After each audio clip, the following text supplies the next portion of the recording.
네, 최근의 정치본색 시작하겠습니다. 오늘 함께할 세 분 소개됩니다. 박관천 전 청와대 행정관 나오셨고요. 김준일, 김민아 시사평론가 두 분 나오셨습니다. 안녕하세요. 네, 안녕하십니까. 안녕하세요. 예, 뭐 여러 가지 소식들이 있는데 속보도 있고 속보에서는 이 최상목 권한대행이죠. 최상목 권한대행이 이것도 한 법안 3개를 또 예. TV 수신료 통합징수 등 3개 법안 거부권 행사를 했군요. 방송법, 초중등교육법 개정안, 반인권적 국가범죄의 시효 등에 관한 특례법. 반인권적 국가범죄의 시효 등에 관한 특례법은 이제 명확하게 윤석열을 겨냥을 한 것이고요.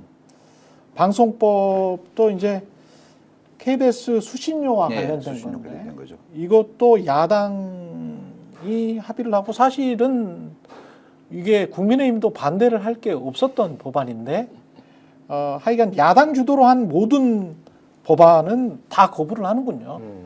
예. 일단 방송법 말씀드리면은 이제 수신료 분리징수한 거를 다시 이제 통합징수하는 내용이에요. 예. 이게 뭐 KBS가 정권 따라서 뭐 논조도 바뀌고 여러 그게 있지만은 KBS가 어쨌든 조금 안정적으로 운영이 될 수 있도록 해야 하자는 조치잖아요. 그러니까 제가 예전부터 얘기를 했는데 윤석열은 방송 장악이 목표가 아니었어요.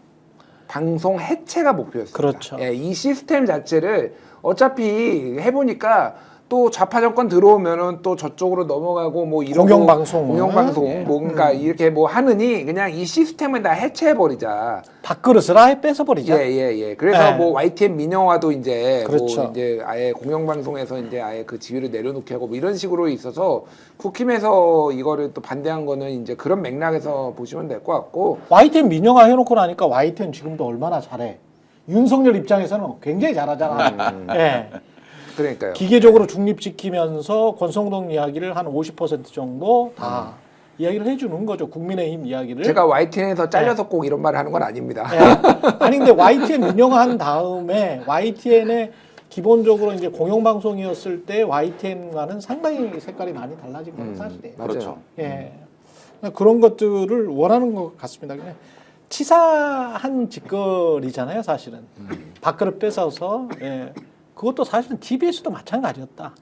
TBS는 재원을 그냥 없애버렸으니까. 극단적인 그렇죠? 방식이죠. 네. 방송국을 아예 없애버리는 방식. 그렇죠. 뭐 이런 거는 그래서 오세훈 시장은 이게 이제 본인은 살리려고 했는데 이게 의회에서 반대해서 그랬다라고 하지만은 정말로 이 국민의힘이 정말 얼마나 반 언론적이고 반 민주적인가를 좀 보여주는 사례들이 아닌가 그렇게 보여요. 네. 차근차근 이야기를 해 보면.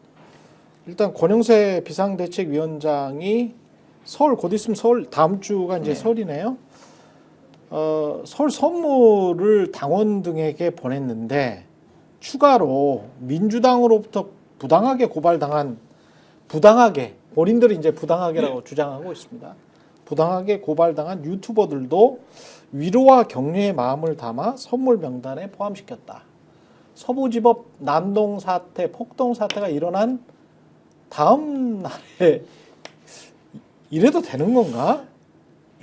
이거 원래 제가 그때 2013년도에 있을 때 그 청와대에 있을 때 보면은 보수 정당에서는 주로 어떻게 했냐면은 정당 선물을 보내는데 이 일부를 어떤 자기 정당들 팬에 보내는 게 아니고 그 돈을 다른 쪽으로 돌립니다. 그래서 사회 소외계층에 이 선물을 대신 돌리고 했거든요. 아, 그렇습니다. 했는데. 그렇습니다. 요번에도 그 무한김을 했죠. 무한 사태에 대한 위로를 한다고요. 그 무한김까지는 좋았는데 그걸 갖다가 난동을 부린 유튜버들한테 보냈다고 그럽니다.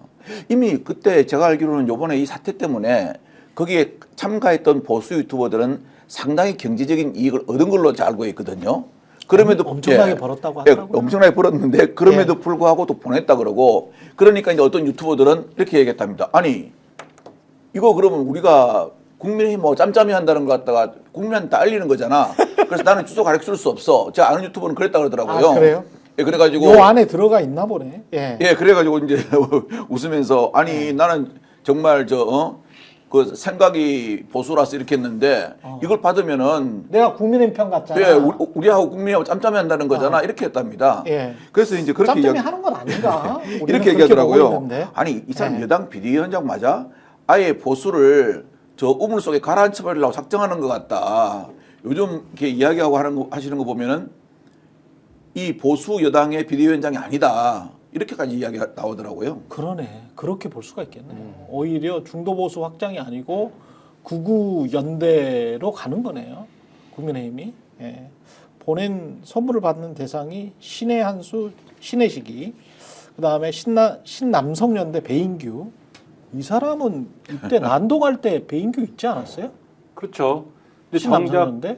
정작 이제 그 앞에 가서 뭐 이렇게 그리고 뭐 우리가 한번 가야 된다 뭐 이런 얘기를 하다가 예. 정작 이제 막 뚫고 들어갈 때는 뒤로 빠졌습니다. 뒤로 빠져가지고 이제 공원 같은데 앉아가지고 이제 뭐 이렇게 뒤로 빠졌어? 네, 한가롭게 이제 있었는데 그리고 아, 나중에 그래서 이제 배신자라고 또 소리를 들었구나, 배인규가. 아니 근데 뒤에서 또 네. 그런 것들을 이분이 나름 그들끼리는 네. 나름 권위가 지금 있나 봐요. 아. 그래서 뒤에서 딱 빠져가지고 있다가 예. 나름대로 지령을 다 내립니다. 지금 들어가는 거 네. 동영상 찍어 올린 유튜브들 다 내리세요. 그거 다 증거로 이렇게 되기 때문에 빨리 내려라.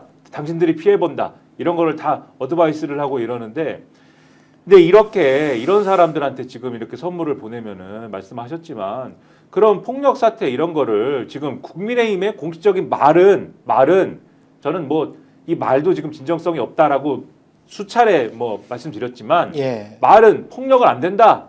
그리고 그건 안 된다. 서울 서부지법에 그렇게 가서 한 거는 폭동이다. 어. 이게 국민의힘이 공식적으로 얘기를 하는 거거든요. 그래요? 그런데 그렇게 얘기를 하고서는 예. 바로 얘기를 하는 게 그러나 이재명은 왜 구속을 안 시켰냐 이렇게 얘기를 한 다음에 네. 이 유튜브들한테 선물을 보낸단 말이에요. 선물을 보내지. 그러면은 그게 폭력을 하지 말자는 겁니까? 더 하라는 겁니까? 더 하라는 것 같지 않습니까? 이게 하라는 걸로 들리죠. 그러니까 이런 행태를 보이면 그런 뭐 이 서부지법에 폭력을 행사하지 마세요. 사법부의 의견을 존중하세요. 이런 얘기가 아무 소용이 없어지는 거죠. 그런 것 아니, 같습니다. 오히려 예. 지금 국민의힘 중진 의원은 이 사람들이 하는 폭동을 갖다가 성전으로 비유했지 않습니까? 그 김재원. 예. 아니 그 사람은 저번에 국회에서 왜 이걸 통과 안 시키냐니까 나한테 얘기하지 말고 나는 의원 아닌다고 하면서 최고위원 하면서 빠지더니 그랬죠. 요번에는 또 이걸 또 성전으로 부추겨요. 그리고 이 배인규 씨 있지 않습니까? 이게 배인규. 예, 오늘 아침에 어떤 뭐 채널에 나온 걸 보니까 그 사람 사진을 찍혔더라고요. 지시하는 게. 그렇죠. 예. 예. 그 사진 내려달라고 각종 보수 유튜버한테 거의 울먹이면서 애원을 했대요. 사진 내려달라고? 예, 나 사진 찍힌 것 때문에 좀 있으면 수사기관 분리갈 것 같으니까 내 사진은 전부 내려달라고. 아니, 아니 그렇게 자신 없으면 왜 합니까? 수사기관 불려가야지. 무슨 소리야. 현장에 증거 사진이 남아있는데. 공병호 TV 공병호, 그라운드 C의 김성원. 이분들은 뭐 영예로운 거니까 무한김을 국민의힘으로부터 받는 사람들이니까 다 불러드려야 되겠네. 김채환 시사이다의 김채환, 김상진 TV의 김상진, 배승희 변호사, 고성국 TV의 고성국, 이봉규 TV의 이봉규, 성창경 TV의 성창경 이렇게 있네요. 예. 아, 이분 중에 만일 누구가 이야기한 것처럼 예. 윤 대통령이 다시 살아 돌아오면은 예. KBS 사장관 분이 한 분 계신 것 같습니다. 송창경. 예. 예, 누구라고 짚지는 않는데요. 예. 이게 왜냐면은 창원 지국장까지 했었던 예. 걸로 기억하는데 제가 보기에. 예. 이런 사람들은 다 이제 장관 하겠죠, 장관. 그리고 예. 이분들 중에 한 분은 호통을 막 칩니다. 누구한테? 국민의힘한테요. 예. 이런 거 지금 보낼 때냐? 호통을 치면서 윤석열 대통령을 구하기 위해 더 열심히 노력해야지. 이런 거 나 이런 거 국민의힘처럼 그 정도 노력하는 사람들한테 나 이런 거 받지 않는다. 그 정도로 어중간하게 해갖고 말이야. 이러면서 막 삿대질하고 그러면서 자기 유튜브에서는 음모론 막 얘기하고 JTBC 기자가 오히려 위장하고 들어와서 JTBC 기자가 오히려 깨부셨다. 그 서울 서부지법을. 배승희가 그런 말을 했대. 그런 음모론을 얘기를 또 하고 보도된 장면입니다. 이 장면이죠. 공교롭게도 이 국방색 입은 남성의 인상착의는 JTBC 또 다른 이모 기자와 거의 비슷하다는 것입니다. 그러니까 JTBC 기자가 와가지고 자기들이 깨부수고 자기들이 찍어서 우리한테 지금 억울하게 내몬다 뭐 이런 이야기인가? 그렇죠. 그 얘기를 들은 이 커뮤니티에 있는 그 일부 또 댓글 다시는 분들이 또 쫙 와가지고 또 야 JT 좌파 JTBC가 자작극을 해가지고 이런 것도 달고 자작극을 했다. 포털 사이트 이런 뉴스 댓글에 막 달고 이제 예. 그런 일들이 막 벌어지거든요. 그래서 JTBC에서 공식적으로 입장까지 내는 입장문을 냈어요? 그렇죠. 일종의 이제 그 알려드립니다 이렇게 해서 이런 X 소리에도 입장문을 내야 되나? 그 하도 그러니까요. 예. 이런 상황까지 벌어지는 그런 단초를 제공했는데 거기다가 지금 선물을 심지어 너희들이 윤석열에 충분히 충성하지 않기 때문에 안 받을 거야 이런 주장까지 하는 이런 사람들한테 선물을 받아주십시오라고 하는 게 지금 여당이다. 고성국도 선물 예. 받는데 고성국은 서부지법을 막던 경찰이 시위대 일부러 길터주는 거 아니냐? 이 말을 어제 그 국회에서 조배수 의원이 그대로 했죠. 조배수도 똑같은 이야기 네, 했어요? 똑같은 이야기를 하죠. 그래서 네. 제가 보니까 아니 그 지금 국힘에서 어떠한 그 뭐 국회 뭐 회의 소집해가지고 행안위 소집해가지고 이런 하는 말들이 전부 다 여기서 지시를 받는 것 같아요. 네. 아니 그럼 이분은 어디 그 명태균 씨가 대통령실을 갔다가 지시했으면은 고성국 씨는 국회를 지시합니까? 똑같은 말을 해요. 좀 그리고 경찰이 시위대에 일부러 길을 터준다고요? 함정수사한다고요? 기동경찰 그렇게 할 사람 하나도 없습니다. 그 맞아가지고 피 흘리는 거 보세요.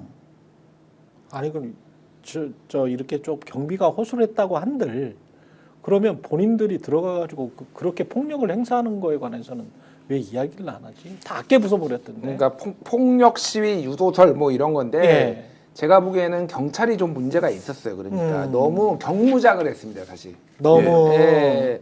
그러니까 이 정도로 많은 인원이 오고 밤새 게다가 시위가 격화되는 게 보였잖아요. 이미 서부지법 담도 5시 반인가 막 17명 넘고 그러면은 그러니까 이게 뭐 강경 진압을 하기 위해 중무장이 아니라 경찰대 안전을 위해서라도 더 많은 경력을 투입을 하고 더 무장을 좀 이렇게 헬멧도 쓰고 뭐 이렇게 방패도 확실하게 들고 뭐 이렇게 해서 인원이 좀 더 많게 했었어야 되는데 그렇지. 그때 그것도 영상 지적이 보면은요 되죠. 예. 경찰들이 빠진 게 예. 이미 유리창 타고 다 안에서 넘어가가지고 앞뒤로 완전히 고립되게 생겼어요. 아 경찰이 오히려 포위가 됐다. 네, 이쪽 그러니까 정문을 막고 있었던 경찰이 있었는데 이미 네. 다른 폭도들이 들어가가지고 후문으로 들어갔죠.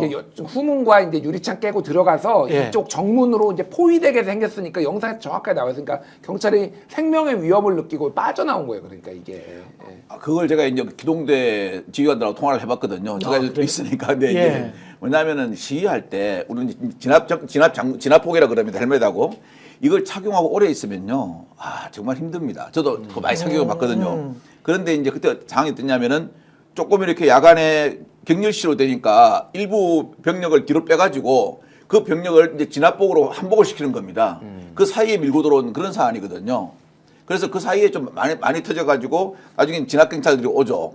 그게 이제 진압장구를 착용하는데 시간이 조금 걸립니다. 왜냐하면 여기 토시부터 발토시부터 예. 그다음에 헬멧 써야 되지 안에 또 조끼 입어야 되지 하면 좀 시간이 걸리거든요. 예. 그런 사안인데 저는 이 모든 그 솔직히 이 경찰이 이렇게 무력하게 좀 당하는 거 있지 않습니까? 예. 이 당하는 부분 저도 많이 당해봤거든요. 예. 저 뭐 현직에 있으니까 많이 당해봤는데 이 모든 원인은 솔직히 여야를 불문하고 정치권에 있습니다. 정치권이 어떻게 하냐면요. 경찰 지휘부에 전화를 해요. 자기 정치적 이익에 따라 저는 여야를 저는 안 가리겠습니다. 아니 과잉 진압하지 마라. 그 사람들 예. 좀 의사 표현하는데 좀 놔두어라 이렇게 해요. 그러면 지휘부는 솔직히 정치권이 잘 보여야 되거든요. 예. 잘 보여야 되니까 어떤 사람은 예전에 그런 사람도 있었어요. 이거 시한감인데요.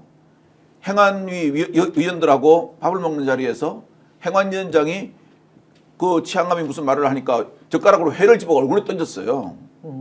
그런 걸 갖다가 그대로 넘어가면 안 되거든요. 그러니까 이제 그런 식으로 하니까 실은 기동경찰은 현장에서 그럼 어디까지 해야 되나가 상당히 혼란스러운 겁니다. 왜냐하면 그 지휘관들이 밖에 나와가지고 직접 시위대를 막는 건 아니거든요. 자, 한번 보십시오. 윤상현 의원이 어떻게 했습니까? 월담자 선처를 강남경찰서장에게 잘해달라고 부탁했답니다. 윤상현 의원 변호사입니까? 변호사 아닙니다. 국회의원입니다. 이걸 외압이라고 이야기한 게 누구겠습니까? 윤석열 대통령이 2013년도에 청문회에 나와서 그랬습니다. 수사를 하는 사람이 수사가 진행되다가 뭔가 외부의 전화에 의해서 수사가 잘 진행 안 되면은 그걸 우리는 외압이라고 합니다. 경찰도 마찬가지입니다. 법 집행을 하는데 그 법 집행에 대해서 외부에서 힘 있는 사람이 전화해서 법 집행이 잘 안 될 경우 그 현장 경찰관은 그걸 외압이라고 느낍니다. 그래서 했는데 아니 그것도 자랑을 합니다. 내가 강남시장한테 백 쓰고 왔어. 월담한 사람 다 풀어주라고 이렇게 자랑을 합니다. 이거는 정말 문제가 있거든요. 근데 이번에 경찰이 저는 좀 의아했던 게 예. 불법적으로 자신들의 의사를 폭력적으로 이제 표시를 한 거잖아요. 그러면 체증이랄지 현행범으로 체포를 할지 뭐 이런 것들을 제대로 다 했는가. 그러니까 안에 들어간 사람 46명 뭐 이런 거 잡았다라고 이야기를 하는데 저는 이해가 안 되는 게 공수처 그 차 있잖아요. 예. 그 승합차를 막 뒤흔들잖아요. 근데 경찰이 그쪽으로 진입을 못했다. 그렇게 해서 그대로 방치했다. 그러면 뭐 그 공수처 차도 다 저 국가의 재산인데 그거 그 바람 다 빼버리고 그렇게 사람을 한 1시간 동안 감금해서 위협하고 그거는 분명히 불법 행위이지 않습니까? 그렇습니다. 예. 그 사람들을 잡았나 그러면 그 사람도 못 잡은 것 같거든. 그때 당시에 이제 막 그 병력을 교대하는 순간이었거든요. 일반 그러니까 나는 이런 게 이해가 안 된다는 거지. 그러면 그렇죠. 다 얼굴 그렇게 마스크 쓰고 예. 과거에 그 정유라 때 있잖아요. 예. 정유라 때 이화여대생들이 마스크를 쓰고 시위를 했었어요. 그때 조선일보가 얼마나 욕을 했습니까? 마스크 쓰고 시위한다고. 시위를 할 거면 본인들의 정체를 밝히고 떳떳하게 시위해라. 대학생들이 왜 마스크 쓰고 시위하냐? 이렇게 이야기를 했거든. 그리고 대학 안에까지 경찰들이 진입해가지고 다 잡아가려고 그랬단 말이야. 난 이 상황 자체가 이해가 안 되는 거지. 아니, 그렇게 했던 경찰이 지금 멀쩡하게 그냥 거리에 깡패들 같은 인간들이야. 그리고 잡아서 지금 저 안에 들어갔던 사람들 중에 한 40 몇 %는 20대, 30대라며. 20대, 30대 남성들이라며. 그러면 그딴 식으로 행동을 하는데 왜 거기에서 현장으로 체포를 못해? 공수처 뭡니까? 승합차를 그런 식으로 1시간 동안 유린시키는데 예? 멋대로 갖고 놀아버리잖아. 공수처 그렇습니다. 예. 승합차를 그렇게 멋대로 갖고 노는데 그걸 경찰이 1시간 동안 접근을 못했다? 그게 우리나라 대한민국 경찰의 진정한 능력이에요? 말도 안 되는 이야기로 저는 보거든요. 입법을 하는 정치권에서 대로에서 한복판에서 아니 이거는 정치권의 문제가 아니고 예. 경찰이 보수 집회와 관련해서 뭔가 봐주고 있는 거 아닌가. 그리고 이제까지 계속 봐주고 있었던 거 아닌가 그런 생각이 좀 드는 거지. 광화문에서 온갖 불법적인 짓을 한단 말이지. 냅둬. 정광훈 씨가 하는 기독교 집회를 할지 나는 그 사람들을 나는 같은 기독교인으로서 그 사람들을 기독교라고 보기도 힘들고 정광훈 씨를 목사라고 칭하고 싶지도 않은데 그런 인간들이 하는 그 집회의 각종 불법성을 이제까지 놔뒀잖아. 경찰이. 똑같이 지금 서부지법에서 그렇게 하고 있었는데 그것보다 몇 배의 폭력적인 상황을 했는데도 지금 와가지고 지금 어떻게 잡을 거야, 그 사람들. 지금 얼굴 마스크 다 가리고 있었는데. 그때 현행범으로 왜 못 잡았어? 그러면 그때 그 상황이 3시간 동안 지속이 됐으면 3시간. 3시간. 그러면 초기에 거기에 있던 기동대장이나 야, 더 투입해. 다 잡아 넣어. 왜 이 말을 못하냐는 거지. 왜 이 말을 못하냐는 거야. 최경영 기자님이 예. 얼마나 저렇게 분노에 차서 예. 얼마나 분노에 찬 게 아니고 나는 상식적으로 이야기하는 거예요. 얼마나 분노에 찬 상식적인 얘기를 이렇게 합니까? 네. 얼마나 분노에 찬 이런 상식적인 얘기를 했습니까? 네? 정상적인 사람이라면 이렇게 분노에 찬 얘기를 할 수밖에 없어요. 그러니까. 그런데 국민의힘 뭐라고 그랬습니까? 경찰이 이 청년들을 강경 진압을 하고 민노총은 봐주면서 왜 이 청년들은 이렇게 때려잡느냐 뭐 이런 식이죠. 오늘 조선일보 1면이 민노총에 눈 감는 경찰입니다. 민노총의 불법 시위 봐주는 경찰 바로 이렇게 나옵니다. 어제부터 계속 국민의힘이 얘기하는 게 민주노총이 이렇게 이렇게 민주노총이 했으면 이렇게 청년들 잡아갔겠느냐. 우리가 하니까는 잡아가지 않느냐. 완전히 적반하장이에요. 뭐 이런 식으로 나오는데 여기가 무슨 정권입니까? 아직도 윤석열 정권 아닙니까? 아직도 최상목 권한대행이 하는 정권 아닙니까? 이 대통령 권한대행을 하는 정권 아닙니까? 본인들이 하는 정권이지 않습니까? 그 어느 시위를 사실은 더 솜방망이로 하겠어요, 경찰이. 그러니까. 그런데도 그런 주장을 지금 뻔뻔하게 하고 있다. 근데 아직도 윤석열 정권에서 이게 경찰이 현실입니다. 눈치를 보는 거야. 예, 뭐 맞고요. 저도 예. 이제 문제가 있다라고 보는데 일단 뭐 조선일보는 내로남불인 게 한두 번이 아니라서 예. 뭐 사실 뭐 어떤 공신력이 저는 없다라고 보는데 오늘 그 사설 제목이 또 법원이 법원 난입 사태 생각해야 될 것. 그래서 내용이 뭐냐면은 판사의 성향에 따라 극과 극으로 판결이 나뉘는데 이런 불만과 분노가 난입 사태의 배경이 된 건 아닌지 법원이 성찰해야 된다. 이제 뭐 이런 얘기예요. 그러니까 조선일보 내란일보입니다. 내란일보. 내란일보. 그러니까 이거 니들이 법원 니들이 문제가 있어 지금 이런 거를 이제 대놓고 쓰는 데예요. 예. 그러니까 뭐 이제 새삼 놀랍지 않고, 그러니까 이게 전조가 있었어요. 그러니까 이거의 전조가 뭐였냐면은 뭐 여러 이제 그 광화문 시위도 했지만은 가장 가깝게는 윤석열 관저 앞에서 있었던 집회에서 여러 언론이 약간 르포처럼 썼거든요. 경향신문 등 몇 군데가. 그때 이미 검문 검색을 했어요. 관저 앞에서. 보수들이 예. 너 좌파처럼 생겼어. 야, 너 최경영 닮았는데 이리 와봐. 너 지금 탄핵 찬성 집회 가는 거지. 너 신분증 내놔봐. 이거를 이미 그때 하고 있었다고. 그리고 거기에 뭐 오뎅 던지고 막 이런 일이 막 벌어졌다라는 거를 이미 보도를 했잖아요. 그게 그렇죠. 있었어요. 그러니까 그렇죠. 사실 그때부터 공무원한테 신분증 요구하더라고. 예, 그러니까 사실은 시위대가요. 시위대가? 불법적인 이런 것들을 묵인해 왔으니까 이게 충돌을 방지한다라는 명분 아래 그냥 막 이게 선만 폴리스 라인만 두고 예. 이들이 할 거 하고 싶은 건 다 해. 뭐 누구 때리거나 그러지 않으면 이런 것들이 이들한테 용기를 줬다. 이렇게 보면 될 것 같아. 거기다가 이제 결정적으로 백골단이라는 게 결국은 작용되잖아요. 그렇죠. 공권력을 뭐 믿지 않고 우리가 실제 그렇게 되지는 않았지만 윤석열 체포하러 오면 이들이 가가지고 막겠다라고 하는 거였잖아요. 그러니까 이거는 공권력에 대한 국가 권력에 대한 또 도전이었는데 이것도 결국은 방치되고 김민전이 국회를 부르고 석동현이 또 무슨 애국 우파 단체에 단상에 세웠어요, 얘들을. 그런 그 보도도 나왔어요. 그러니까 얘들이 이제 다 이제 우리는 이런 거 할 수 있다라고 된 거죠. 그래서 불행한 사태고 정말로 안 부르는데 이제부터라도 엄정하게 해야 된다. 정말로 큰일 난다 이제 앞으로는. 경찰도 아마 깨달은 게 많을 겁니다. 예. 이게 80년대 90년대 초까지도 말이죠. 예. 경찰이 신분증을 불법으로 검사하는 거 이거 우리가 길거리 다니다가 얼마나 많이 당했어요. 불신검문이라고 그러죠. 예. 예. 아니 그렇게 생겼으면 그렇게 했잖아요. 예. 예. 불신검문을 했지 않습니까? 그러면 이거는 근데 이 극우 세력이 거리를 장악해 가지고 심지어는 공무원한테 네 공무원인지 맞는지 확인해 보자. 기자들한테 너 기자 맞는지 확인하자. 신분증 보여달라. 본인들은 마스크로 가리고 있고 그리고 주변이 쫙 모여서 그거 신분증 안 내면 주 펠라 그러고. 아니 이게 무법천지지 이게 뭐야? 이번에 사적 린치하는 거지. 기자들도 네. 엄청 폭행당했잖아요. 그렇죠. MBC 기자 근데 KBS 기자 그 폭행당하는 것도 KBS 어제 나갔는데 예. 그 좀 약간 뭐라고 해야 되나 우프더라고요. 뭐냐면은 예. 이게 KBS 카메라 기자가 이제 폭행을 당했어요. 그렇죠. 촬영을 하는데 예.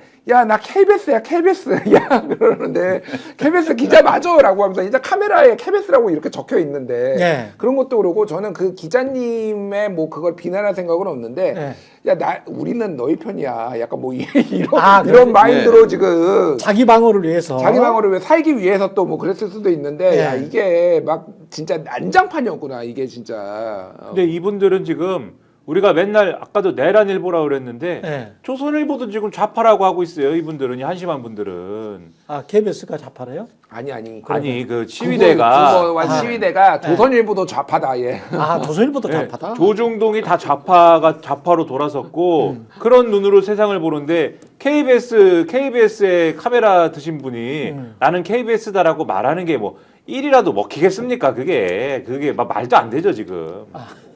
저는 이제 시위대가 그 공문을 집행하는 경찰한테 예. 신분증을 확인한다는 자체가 우리나라의 어떤 이제 현재 지금 권력을 쥐고 있는 여당이나 정치권이 이 시위대한테 우선 무소 분리의 어떤 신분증을 준 것이 아닌가 하는 생각이 들어요. 그리고 아까 우리 최 기자님 말씀하신 것처럼 실은 지금 임명된 경찰 지휘부가 다 현재 현 대통령이 임명한 거죠. 예. 임명한 거기 때문에 밖에 나가는 기동대원들한테 크게 뭐 무리 없이 하고 체증만 해놓아 이런 지시하면 안 됩니다. 미국처럼 폴리스라인 넣으면요 과감하게 법 집행을 하게끔 지시를 해야 밖에 일선에 나가 있는 기동들도 그렇게 법 집행을 할 수가 있습니다. 예. 그럼 단순히 그러지 않고 그냥 문제없게 조용히 해.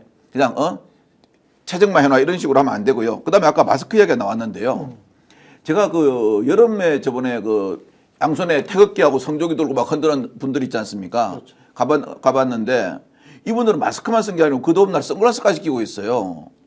아니 대학생이 마스크 끼고 시위하는 건 잘못이고 이 양반은 마스크에다 선글라스까지 끼고 자기 신분을 감추는데 그렇죠. 이거는 왜 그렇죠. 소위 말하는 아주 큰 언론이 왜 비판하지 않는지 좀 그게 궁금합니다. 그리고 지금 서부지법에 침입한 46명 중 유튜버가 3명으로 확인됐다는 뉴스가 나와 있고 네. 그다음에 겸공에서 저는 이거 그들의 단독이라고 보는데 겸공 김어준의 단독이다. 정광훈 전도사가 그게 있더만.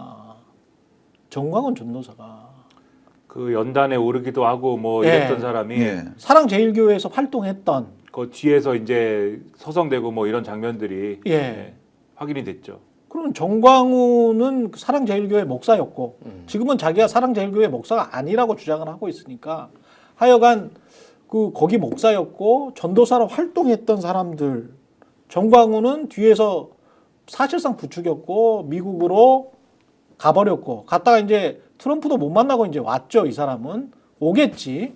그리고 정광훈 옆에서 있었던 전도사는 거기에 서부지법에 침탈해가지고 폭도들이랑 같이 있었다는 거잖아요. 저는 이 정광훈 목사가 요번에 그 소요죄 있지 않습니까? 예. 분명한 주범이라는 게 정광훈 목사가 이렇게 얘기했습니다. 윤석열 대통령이 구속된 다음에 윤 대통령이 서울구치소에 있는데 우리만이 빼낼 수 있다. 우리가 빼내러 가자. 다 서울구치소로 몰려가자. 이런 이야기를 했습니다. 자기가 판사도 아니고 아무것도 아니지 않습니까? 그렇죠. 법 집행이 아닌데 자기가 뭘로 빼내겠다는 겁니까? 그래가지고 다중의 위력을 이용해서 빼내겠다는 거거든요. 이건 명백한 범죄 선동입니다. 그러니까요. 그리고 이번에 20, 30대가 많이 왔다고, 20, 30대가 깨 있다 그랬지 않습니까? 저는 이게 제가 너무 높아시면서 우려하는 건지 모르겠지만 실은 김민전 의원이 제일 언론에 많이 나왔던 게 백골단 동원하면서 언론에 많이 나왔거든요. 그 백골단의 나이 연령대가 20대가 많습니다. 그 관련 여부도 그 사람들이 거기에 합류한 게 아닌가, 소위 말하는 공소장 탈바가지는 안 쓰고 합류한 게 아닌가에 대해서도 이번에 경찰에서는 수사를 해야 된다고 봅니다. 그러니까요. 이게 지금 이제 오늘 중앙일보가 기사를 쓴 게 있어요. 제목이 뭐냐면은 윤 체포날 비서관 7명만 배웅, 용산, 강성, 관망, 이탈 8호 분열. 그래서 여러 이제 직원들이 쭉 이제 예를 들면 홍철호 수석, 정무수석 이런 사람들은 아예 안 보여요 지금. 아 그렇군요. 출근도 안 해요. 그러니까 예를 들면 이렇게 이탈한 사람도 있고, 근데 아무 일도 안 하고 출근하는데 관망만 하는 사람도 있고. 돈은 받고 좋다. 예, 강성들이 있는데 지금 강성들이 누구냐면은 강희구 1 부속실장, 장순치 2 부속실장. 그리고 주목 제가 지금 얘기하는 게 뭐냐면은 시민사회 수석실. 주관성, 정호윤, 정호성 뭐 이런 비서관들 얘기하는데 김건희 라인 냄새가 굉장히 많이 나네. 김건희 라인도 있고 옛날에 박근혜 탄핵 때 상당수가 있었던 사람들이 지금 남아 있어요. 옛날에 박근혜를 지키지 못하는 죄책감인데 제가 말한 건 뭐냐면은 이 시민사회 수석이 지금 극우 유튜버들 원래 관리했거든요. 예전에 그게 이제 원래 해야 되는 일은 아닌데 이 정권 들어서 그걸 했잖아요. 지금 상당수가 이 집회와 관련돼 있다라는 얘기들이 있어요. 그러니까. 그래서 봉지욱 기자가 그런 페이스북 글을 올렸구나. 공식적으로 이제 좀 더 확인이 됐고 언론사들이 지금 확인을 하고 있는데 제가 뭐 이들이 사주를 했다 이건 제가 확인한 건 아니니까 좀 말은 못 드리겠는데 상당히 소통하고 있다 지금 이 유튜버들하고 지금 유튜버들과 그래서 이거에 유튜버들이 조종을 하고 있는데 그 뒤에는 또 여러 지금 선수들이 있는 거 아니냐라는 얘기들이 나와요 지금. 실제로 2013년도에 그 당시에 정무수석실 산하에 이런 걸 관리하는 행정관이 있었어요. 예. 그래가지고 어떻게 하냐면 이제 보수 단체들이 시위를 하잖아요. 그럼 나는 그 사람이 왜 자꾸 강화문 나가라 했더니 이제 우리가 지원해준 보수 단체 중에 혹시 소위 말하는 돈만 떼먹고 안 나온 보수 단체가 있는가 그걸 다 체크하고 다니더라고요. 그래서 제가 하루는 이제 저도 같이 출근했다가 또 남자분까지 허행천인가 그러지 않았어요? 예. 허연준이라고 있습니다. 허연준. 예. 허영준인가? 그래서 제가 그랬죠. 아니 형님 뭐해요? 그러니까 이거 다 체크해야 돼요. 이거 야 인마들은 미리 나온다 그랬고 많이 안 나왔네 이렇게 다 체크를 하더라고요. 그래서 제가 소트 쪽으로 아니 이걸 왜 여기서 체크하지 하고 생각했는데 나중에 이제 보니까 뭐 화이트리스트, 블랙리스트 나오니까 돈을 줬으니까 그런 거지. 그러니까 예. 돈을 이랬으니까 그랬구나 하는 그런 생각이 들더라고요. 나중에 또 그게 정무성 비서관은 자기가 네. 보신 대통령을 갖다가 지금 다 2연타 병사탈 쳤지 않습니까? 아니 그 양반만 대통령 모시면 대통령이 구속돼 버려요. 네. 그것도 연이어서 공평하게 남자 한 명, 여자 한 명요. 네. 그리고 어제 나온 기사들 이렇게 보면 어제도 말씀드렸는데 대통령실에서 개인 자격으로 이 집회, 그러니까 뭐 난입했다는 건 아닌 것 같고 예. 집회에 참석한 뭐 사람도 있다. 대통령실에서 개인 자격으로 예. 이런 보도도 있거든요. 근데 뭐 개인 자격으로 간다라는 게 성립이 되겠습니까? 근데 사실 이게 그렇죠. 뭐 대통령실에 소속이 돼 있는데 그리고 이 서울 서부지법 앞에서 이제 있었던 집회나 이런 데 갔다라고 하면 뭐 의심할 수 있는 여러 가지 포인트들이 또 생기는 거잖아요. 그러니까 의심의 차원에서는 그런 것까지 엮어가지고 우리가 생각을 해보면 여러 가지 상상들을 할 수 있다라는 거죠. 이 인간들은 무조건 이제 엄벌을 해야 다른 일이 일어나지 않을 거 아니에요. 특히 이제 헌법재판소 가자라고 예. 하면서 헌법재판소 뭐 그날 그 다음 날 계속 뭐 행진다고 그랬었는데 앞으로 헌법재판소 일정이나 이런 거에 차질을 빚게 해서는 안 되거든요. 이 사람들이 또 헌법재판소 뭐 불질러 버린다 이런 사람들도 있고 그러더라고요. 맞아요. 예. 어떻게든 다 찾아내서 뭐 구속시키고 엄벌해야 되는데 요거는 제가 그 걱정하는 게 그거예요. 그러니까 마스크 다 가리고 있었는데 이 인간들을 어떻게 다 찾지? 제가 그날 새벽 예. 그 2시 50분에서 뭐 3시 반까지 저는 생중계를 봤거든요. 생중계를 봤는데 처음에 이제 사람들이 그 시위대들이 좀 이제 하고 좀 누워 있더라고요. 좀 쉬고 있더라고요. 근데 어느 유튜브에서 지금 누워 있을 때 아니야. 구속영장 발부됐어. 다 일어나서 지금 진군할 때 하면서 막 유튜브가 부추겨요. 예. 부추기니까 자는 사람들 불시 일어나요. 그와 뛰어들어가는데 또 뛰어들어가니까 내부에서 난동을 부리는 거를 유튜버가 생중계를 해요. 생중계를 하면서 지금 앞에서 이렇게 선봉대가 이렇게 하고 있는데 너희들 왜 안 들어오냐 하면서 또 가담을 막 시켜요. 예. 이런 어떤 그 선동하는 세력이 있지 않습니까? 이런 세력부터 이번에는 다 뿌리를 뽑아야 됩니다. 이게 뽑아야죠. 지금 있는 한 우리 사회의 어떤 법치 질서가 유지될 수가 없습니다. 이 인간들이 하는 짓도 그렇고 계속 가짜뉴스 오직 가짜뉴스가 그거 하면 주한 미군이 entirely false다. 이거는 완전히 거짓말이다. 99명의 중국인들을 체포를 해가지고 선관위에서 얘네들을 오키나와 미군 기지로 이송을 했고 거기에서 이 사람들이 부정선거를 자백을 했다. 스카이 데일리라는 이 스카이 데일리는 뭐하는 그냥 아무나 그냥 언론 하는 거예요. 예. 예, 아무나 언론 하는 거고 단독 이래가지고 선거연수원 체포 근데 중국인 99명 주일 미군기지 압송됐다 이런 기사를 썼고 주한 미군이 야 그거 완전히 가짜야 라고 그렇죠. 해명해야 되는 이 상황이 이게 뭡니까? 그 이게? 매체는 제가 볼 때는 아무나가 아닐 수도 있습니다. 이 얘네들은 뭐 하는 애들입니까? 뭐 모르죠. 예. 근데 누가 돈을 낼까? 그런 것들을 생각을 해보면 예. 배우가 아무나가 아닐 수도 있다 이런 그렇죠. 의심도 그렇죠. 듭니다. 네. 종교랑 관련돼 있을 수도 있는 것 같고요. 예, 그러니까 이거는 저는 그렇게 봅니다. 그러니까 예. 뭐 언론의 자유가 있고 본인들이 그 보도하는 것 자체를 막을 수는 없는데 이들의 영향력을 얼마나 최소화할지가 좀 중요한 것 같아요. 일단은 포털에서 검색이 됩니다. 네이버에서.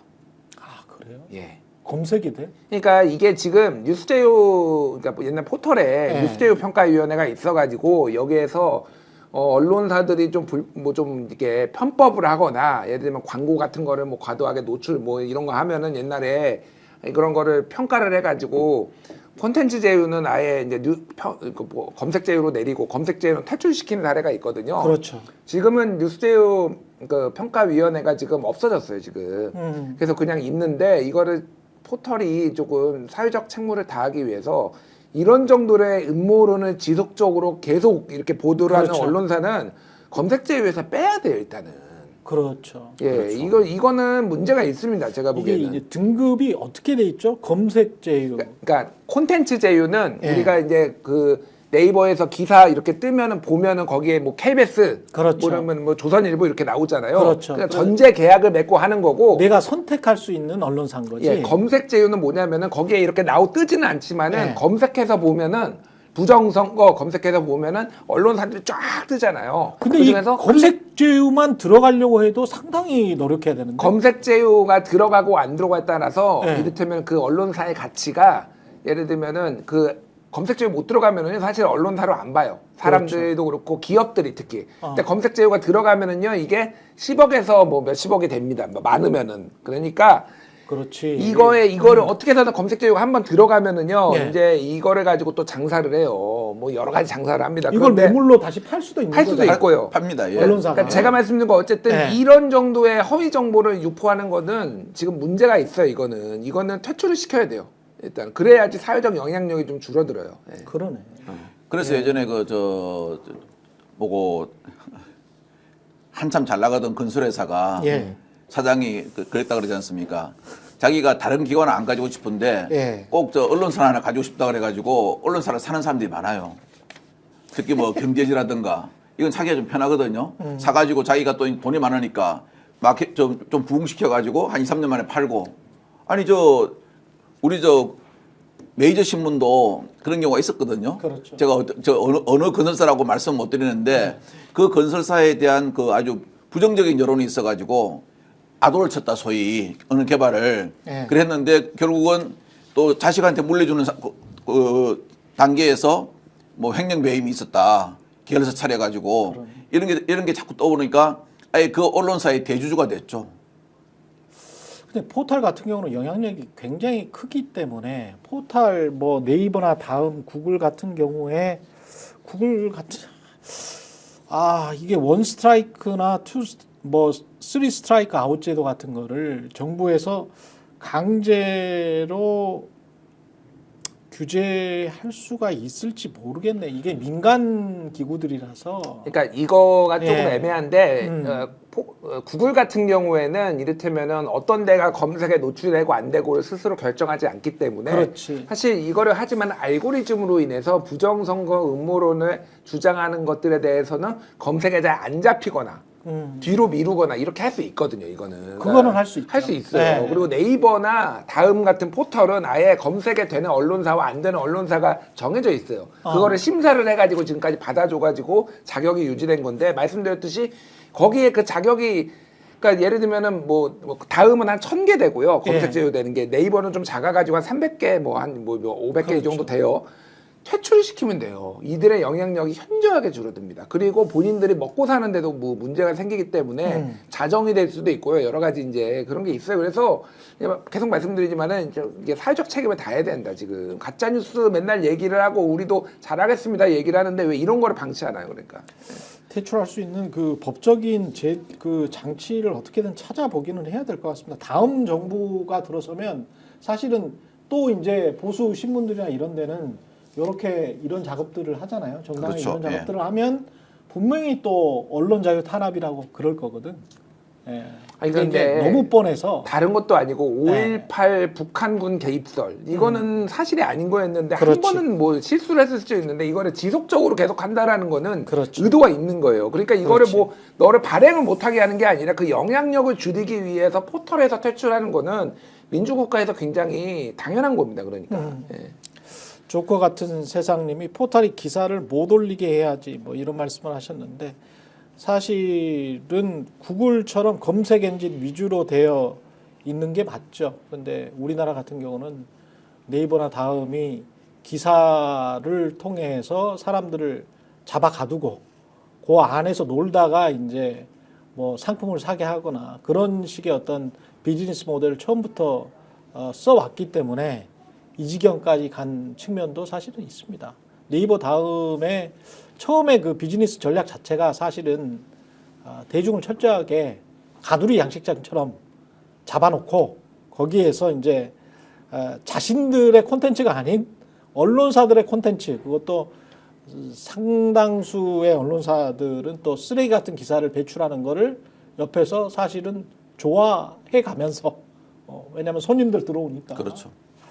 예, 그런 것들이 있죠. 예, 그런 것들은 정밀하게 좀 바꿔줘야 될 것 같습니다. 예, 잠시 광고 들으시고요. 잠시 광고 들으시고 윤석열 이게 강제구인 시도도 실패를 했는데 윤석열 이거 어떻게 해야 될지 그 이야기 이어가겠습니다. 인터넷 신규 가입할 때 최대 48만 원, 인터넷 가입과 동시에 현재 쓰고 계신 휴대폰의 통신사만 변경해도 추가로 최대 30만 원입니다. 정수기 렌탈 최대 30만 원이고요. 합하면 108만 원의 혜택을 3년마다 받으실 수 있으니까요. 약정이 끝나셨다면 꼭 신청하시길 바라고요. 현금 상품 혜택 원치 않는다. 55인치 삼성 TV 선택 가능합니다. 1670-2571 상담 받으시거나 네이버에 인터넷 비교원 검색하시고 상담 신청해 주시기 바랍니다. 상담할 때 스픽스 또는 최경영의 정치본색 유튜브 채널을 말씀해 주시면 가입할 때 현금 비밀 혜택과 함께 할수록 더 큰 혜택, 지인 추천 시 추천할 때마다 최대 4만 원 모바일 상품권을 드립니다. 새 이벤트입니다. 혜택 더 드리고 있습니다. 놓치지 마십시오. 예, 다음은 근조 화환, 축하 화환 전국 어디든 3시간 이내 배달해주는 전국 꽃배달인데요. 배송 완료 시 주문자에게 배송 완료 인증 사진도 당연히 완료 즉시 전송해 드립니다. 3단 화환입니다. 가장 중요하고 궁금한 건 가격일 텐데요. 초특화 43,000원부터 시작한다고 하네요. 예, 상당히 싸네요. 예, 유튜브 스픽스 보고 주문한다고 하시면 또 비밀 시크릿 할인 추가가 있고요. 꼭 3단 화환이 아니더라도 동서양단, 관엽, 꽃바구리 등 많은 제품을 취급 중입니다. 전국 꽃배달이 필요하신 분들은 1688-3525, 1688-3525 저장해 두셨다가 365일 지구가 멈추지 않는 이상 운영 중이니 필요하시다면 편하게 주문하시면 되겠습니다. 윤석열은 공수처가 이 강제구인 시도했다가 한 3시간 정도 대치했다가 그냥 실패한 것 같은데 어떻게 해야 되죠? 일단 윤 대통령은 지금 어떻게 하냐면은 공수처의 수사가 불법이다. 이거에 대해서 이 기준을 절대 안 바꿉니다. 안 바꾸고 있고 이 공수처에 안 나가는 이유를 갖다가 헌법재판소에 탄핵 재판 있지 않습니까? 그거의 준비 및 출석을 갖다가 이유로 삼고 있거든요. 이유로 삼고 있는데 공수처가 예를 들어서 지금 10일 수사하고 10일 이후에는 넘긴다 그랬지 않습니까? 그렇죠. 그래서 수사를 갖다가 못한 부분에 대해서는 수사복으로 가름해가지고 달아야 되고요. 그 다른 걸 붙여가지고 가능하면 좀 이렇게 시일을 넘기지 않고 검찰로 빨리 넘겨야 됩니다. 그래서 검찰에서 강제적으로 수사할 수 있는 방안을 갖다 선택해야 되는 그런 부분이 좀 있다고 생각합니다. 왜냐하면은 조금 있으면 추석이 아니고 설 연휴거든요. 제가 말 잘못했는데 설 연휴인데 설 연휴 때는 탄핵 심판이 이루어지지 않습니다. 탄핵 재판이. 그렇겠죠. 쉬어야 되겠죠. 그때 어느 한 기관이 딱 주도권을 가지고 구인해가지고 강제 수사를 해야 됩니다. 왜냐하면은 그 판례상 그렇게 돼 있거든요. 구속영장이 발부된 피의자에 대해서는 그 부당하게 조사에 응하지 않을 경우 강제 구인할 수 있는 조항이 있습니다. 따라서 어차피 이제 검찰이 기소를 재개할 거지 않습니까? 너무 이렇게 시간을 갖다가 이렇게 무작정 보낼 게 아니고 요번에 연휴 때 있지 않습니까? 연휴 때는 지금 뭐 탄핵 심판 나간다, 탄핵 심판 준비한다 이런 변명을 못 하지 않습니까? 그 시간에 집중적으로 조사해가지고 완전 확실하게 기소할 준비를 해야 됩니다. 뭐 그렇지 않아도 다른 사람이 그 말이나 공범들의 말에 의하면은 기소할 준비는 충분히 검찰은 되어 있다 그럽니다. 일단 공수처에서 넘어오면은 우리는 일사천리로 나간다 하는 게 지금 그 검찰 수사본부의 의견이더라고요. 근데 윤석열 측은 보니까 21일 오늘부터 헌재 모든 변론기일에는 출석하겠다. 윤석열 자신이. 그러니까요. 이 이야기를 하는 거를 보면 그러니까 형사적인 것, 내란죄에 관해서는 공수처든 검찰이든 나는 모르겠고 헌재에 가가지고 나는 탄핵을 멈추게 하겠다. 요 이 의지는 또 뚜렷하게 보이는 것 같기는 하네요. 그리고 오늘부터 그러면 계속 나오겠다는 거는 이거를 자기가 나와서 장광설을 하면 상당히 뭐랄까 변론 시간도 볼 수 있고 그 다음에 요 탄핵을 자기가 심판을 받는다고 하더라도 좀 늦출 수 있지 않을까 그런 생각도 하나? 지금 헌법재판소 일정이 예. 윤석열 측이 느끼기에는 상당히 이제 빨리 진행이 되고 빨리 있고, 그렇죠. 그러니까 지금 이 공수처나 수사기관의 조사는 윤석열이 안 받겠다고 버팅기면 안 받을 수 있다라는 게 확인이 되고 있다 이렇게 생각하는 것 같고, 그렇죠. 헌법재판소는 이게 이제 절차가 빨리 진행되는 것에 비추어 이 변호인단이 마찬가지로 장광설을 하고 횡설수설을 하면 이게 먹혀야 되는데 헌법재판관들이 그만하라고 얘기를 하지 않습니까? 차기한 변호사가 우크라이나 전쟁에 대해서 얘기를 하려고 했는데 예? 이 크리미아 반도가 어떻게 점령이 되었는가에 대하여 이것에 대해서 말씀을 드리려고 하였는데 예. 그만하라고 하지 않습니까? 그러니까는 이 오합지졸 같은 변호인단들이 무슨 얘기를 하면 판판이 깨지고 옆에 있는 분은 이렇게 주무시고 그다음에 헌법재판관이 뭘 물어봤는데 듣고 있지 않다가 막 정신 차려서 답하고 뭐 이런 사태가 벌어지잖아요. 예. 그러니까 엄느님만 못한 사람들이 있으니 야 이거는 적어도 당사자인 내가 가서 얘기를 하겠다라고 하면 재판관들이 끊진 않을 거 아니냐 뭐 이런 생각인 것 같아요. 그러니까 요거는 본인이 나가서 얘기를 하는 게 오히려 유리한 거죠. 예. 그러니까 조사는 내가 안 나가겠다고 버팅기는 게 유리한 것이고 헌법재판소는 돌아가는 꼴을 보니까는 내가 가서 막 얘기하는 게 유리한 것이고 그래서 최대한 어쨌든 간에 시간을 끄는 것이 유리한 것이고 이런 계산법인 게 아니냐. 그러니까 이게 얼마나 치졸한 일입니까? 만약에 그렇다고 하면은. 그런 것 같아요. 그러나 저는 그것도 네. 뭐 약간의 효과는 있을지 모르겠지만 네. 그렇게까지 헌법재판소에서 효과적인 전략이 될 것이냐에 대해서는 그렇지 않을 것이라고 또 생각합니다. 가서 무슨 이야기 할까? 중국 이야기 저는 하나? 그렇게 생각해요. 첫째는 그 네. 윤석열 씨가 헌법재판소 가서 할 말이 크게 없을 거예요. 왜냐하면 한 번 정도 하면은 그러니까 비상계엄의 정당성 있지 않습니까? 그렇죠. 그런 여기에 문제 대해서는 아니야. 하루 하면 끝나거든요. 네. 헌법재판관도 알고 있어요. 아. 알고 있었고 그때 오죽하면 정영식 재판관도 이렇게 얘기하더라고요. 언론을 통해서 국민에게 전부 다 알려진 공지의 사실 이런 부분에 대해서는 여기서 별도의 심리를 하지 않겠습니다 하면서 정의 신청을 기각해 버리더라고요. 그리고 역대 보면요, 제가 이제 노무현 대통령 탄핵 심판, 박근혜 전 대통령 탄핵 심판 가봤거든요. 예. 대통령 탄핵 심판에서 헌법재판관들이 변호사의 말을 제한하는 경우, 변론을 제한하는 경우가 크게 드뭅니다. 왜냐하면 대통령 탄핵이라는 중대한 일에 대해서는 다 의견을 들어주거든요. 그러니까 제안을 하고 그렇게 물어보지 않습니까? 정의식 재판이 답답하니까. 아니, 국회의 만행을 밖에 알리는 거 하고 비상계엄을 선포해가지고 군인들을 국회 들어와서 국회 기능을 마비시키는 거 하고 무슨 상관관계가 있습니까? 그러니까 아마 제가 보기 의견서를 누가 내고 안 읽어봤는 모양이에요. 하는 말이 아니 그건 잘 모르고 다른 말 하니까 그건 다음에 추후에 의견서로 내겠습니다. 하니까 정의식 재판관이 의견서에 나와 있어서 물어보는 겁니다. 제가 이해가 안 돼가지고 그렇게 얘기할 정도거든요. 그래서 제가 보기로는 그게 그 윤석열 대통령 그 의도대로 그렇게 잘 먹혀 들어갈까 하는데 저는 궁금증을 가지고 있고요. 이번 연휴에는 분명히 저걸 안 합니다. 헌재 심판 안 하니까요. 그때는 수사기관의 조사를 거부할 이유가 없는 거죠. 핑계가 없는 거죠. 그때 완벽히 해야 된다고 생각합니다. 공수처는 이번 주 말까지 네. 그 잡아두는 거고 그 다음부터는 이제 검찰로 넘어가는 건데 검찰이 이제 너 일단 헌재를 안 가니까 예. 출석해가지고 좀 조사 좀 받아라라고 하면 그때 윤석열의 입장이 어떻게 달라질지 어쩔지는 모르겠습니다만은 지금 현재 상황으로 봐서는 내란죄와 관련한 조사는 나는 안 받겠다. 근데 헌재 출석은 변론기일마다 다 가겠다라고 하는 건 두 가지를 노리는 거네.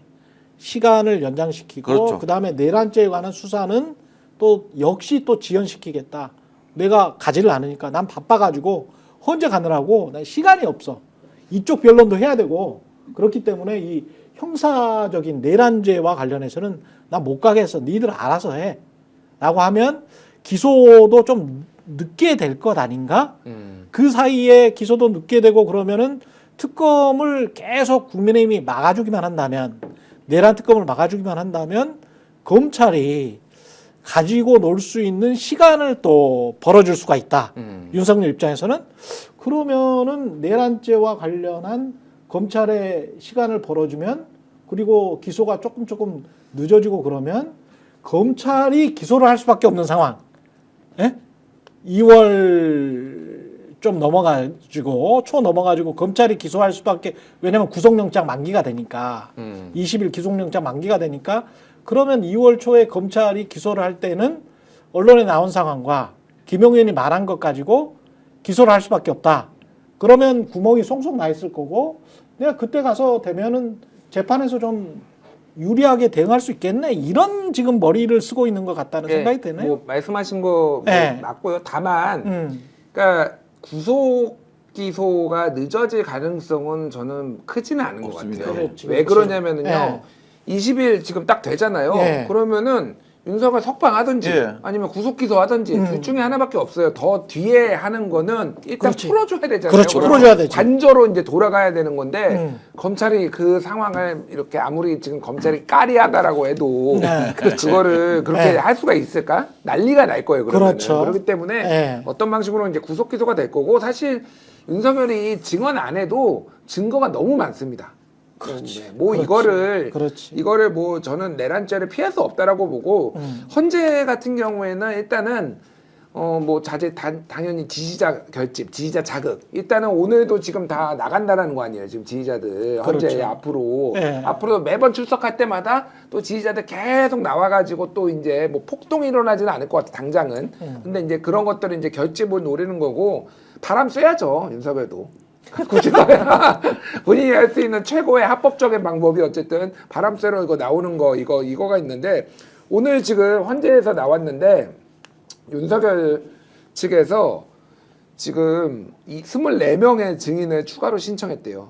추가로? 예. 24명은? 뭐, 예. 그게 인적사항이 특정 안 된 투표관리관, 투표사무원이 포함됐고, 한덕수 전 총리, 최상목 부총리, 이상민 행안부장, 전 행안부 장관, 최재정 감사원장, 이진숙 전 방통위원장 등 다수가 포함돼 있어서 이 사람들은 어떻게 다 받아들일지 아닌데 일단 24명을 했다라는 거는 헌재가 다 받아줄 이유는 없거든요. 그렇지. 그런데 시간 지연하겠다. 그러네. 최대한 많이 투입을 해가지고 부정선거론을 계속 전파하겠다는 거예요. 일단은 부정선거와 하나만, 네, 그다음에 야당의 줄탄핵 등으로 내가 비상계엄을 선포할 수밖에 없었네요. 요거. 네. 근데 중요한 거는 23일에 이제 김용현이 나와요. 김용현이 나오는데 윤석열이 앞으로 다 나오겠다고 그랬잖아요. 예. 자 그러면은 이제 여기서 두 가지 쟁점이 부딪힐 거예요. 그러네. 자 뭐냐면은 예. 하나는 호구령 누가 썼냐. 그렇지. 김용현 측은 지금 내가 안 쓰고 윤석열이 다 검토했다라고 하고 이거는 윤석열은 했잖아요. 그러니까 이게 자기는 믿을 사람이라고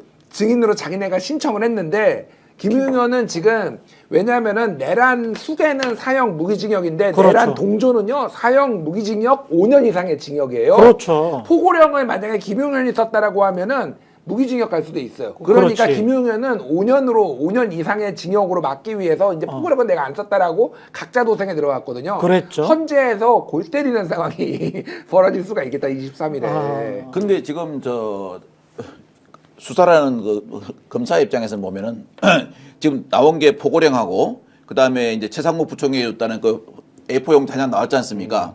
최상목 부총리에게 주었다는 A4 용지 한 장에 대해서는 그거는 김용현이가 자기가 썼다라고 이야기는 했어요.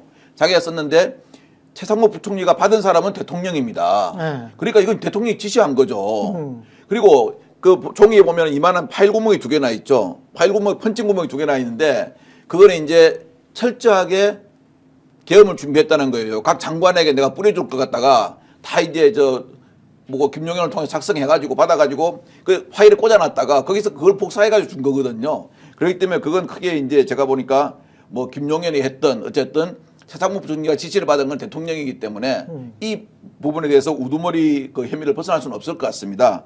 그리고 뭐 김용현, 곽종건 하더라고요. 김용현, 곽종건 그다음에 뭐 이진우 여기만 증인으로 소환해서 증인신문을 해도 그렇지. 예, 충분히 인정될 거다 해가지고 예. 그 헌법재판소에서도 국회 측에서 신청한 증인 중에서 4명만 하면 될 것 같다. 그래서 4명을 딱 증인 신청했거든요. 아까 우리 김평마께서 말씀하신 24명 증인 있지 않습니까? 24명 증인 중에서 제가 보니까 헌재에서 많이 봐야 되리만 3, 4명 봐야 될 겁니다. 왜냐하면 다 필요가 없는 거거든요. 예. 그래서 헌재에서 그러지 않습니까? 딱 그 재판관이 하는 게 이 탄핵 사유, 헌법과 법률을 위반해서 내란 혐의를 범한 탄핵 사유에 대해서만 우리는 심리를 하고 증인도 거기 맞게만 우리가 증인을 채택하겠다. 신청은 다 하라는 겁니다. 그렇죠. 제가 보기로는 보기보다는 그 이 헌법재판소나 나중에 이제 기소가 되면은 사법부의 판단이나 이런 것은 상당히 이 법꾸라지들의 어떠한 그 꼼수에 놀아나지 않고 속도감 있게 갈 것 같습니다. 근데 재판 지연의 의도는 사법적인 의도고 정치적인 의도가 분명히 보이네요. 아까 지금 김준일 평론가가 24명 신청했다 그러는데 이준숙부터 해가지고 한덕수 쭉 이렇게 나오잖아요. 그러는데 이게 지금 세 가지지 않습니까? 아주 심플하게 이야기를 하면 세 가지입니다. 그러니까 헌법을 위반했냐 안 위반했냐가 그럴 만한 비상계엄을 취할 만한 그런 조건이었느냐. 예. 사회적인 상황이 요거 하나. 두 번째는 그 절차는 제대로 지켰니? 라는 이 두 번째. 그냥 국무회의에서 사인도 안 하고 그냥 가버렸다는 거잖아요. 예. 그리고 세 번째는 그 행위 자체. 포고령이랄지 국회를 사실상 해산시키기 위해서 개헌군이 들어간 거랄지 선관이 들어간 거랄지 뭐 이런 거잖아요. 요 세 가지로 나눌 수 있는데 이 사람이 주로 지금 24명 증인 신청한 사람은 조건과 관련돼 있는 거네. 예, 분위기죠. 그러니까 부정선거랄지 줄탄핵과 관련된 우리가 할 수밖에 없었다는 조건이잖아요. 이거는 다 정치적인 주장이거든. 그쵸. 그리고 극우 유튜버들이 말하는 그 이야기잖아요. 그러니까 그 정당성을 계속 요 탄핵 심판 기간 동안 계속 하겠다. 그래서 이 모든 상황을 정치적인 이야기로 바꿔놓겠다. 여론전입니다. 여론전. 여론전을 하는 거네. 여론전이 핵심이라고 생각하는 겁니다. 이 사람. 그러네. 지금 그 보니까 여론전을 누가 수행하느냐? 극우 유튜브와 극우 시위대와 서울 서부지법을 때려부수는 그러네요. 이 사람들이 수행하는 겁니다. 그러네요. 이거는 보니까 파시스트의 해법이에요. 그래서 그러네. 이 사람들은 지금 법적으로는 어떤 별다른 뾰족한 수가 없어. 왜냐면 조건이 아무리 그래 맞다고 치자. 그럼 맞다고 치는데 네가 대통령이고 집권 여당이기 때문에 절차와 행위에 관한 거는 위헌을 하면 안 되지 자식아. 요렇게 나올 거거든. 그러니까 절차와 행위에 관한 지금 자기 나름대로의 변명거리를 만들지를 못한 거야. 이 사람은. 그러니까 이거는 뻔히 너는 그 헌법을 위반했어. 너는 아웃이야.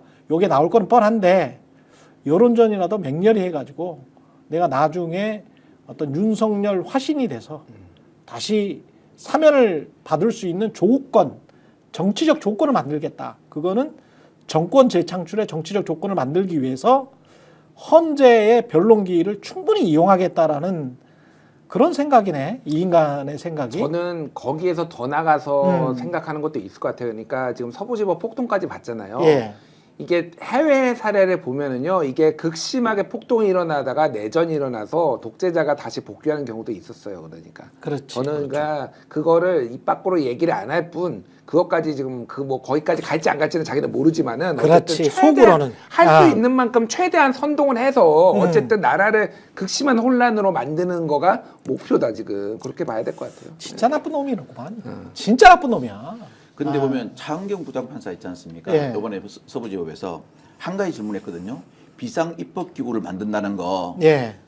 이거는 솔직히 모든 판사들이 다 그렇게 얘기합니다. 빼박이라고요. 왜냐하면 이것은 어떠한 경우에도 비상계엄을 해도 계엄 해제 의결 요구권을 갖고 있는 게 국회거든요. 국회는 해산할 수가 없거든요. 예.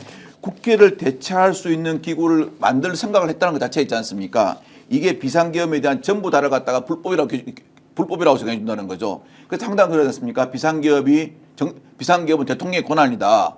대통령의 권한은 분명히 맞습니다. 맞는데 이게 요건과 절차와 행위 방식에 다 법률에 규정되어 있거든요. 그 법률대로 방식대로 안 하면은 이거는 내란죄인 거죠. 그렇죠. 그렇지 않습니까? 아니 유영철이가 사람 죽이는 거 하고 그다음에 대통령과 법무장관의 재가를 받아서 교도소에서 사형 집행하는 교도관하고 그걸 똑같이 보는 거거든 지금요. 틀린 거죠. 그렇죠. 예. 윤석열은 정권 재창출을 꿈꾼다. 정권 재창출이 되면 누구든 나를 사면할 수밖에 없을 것이다.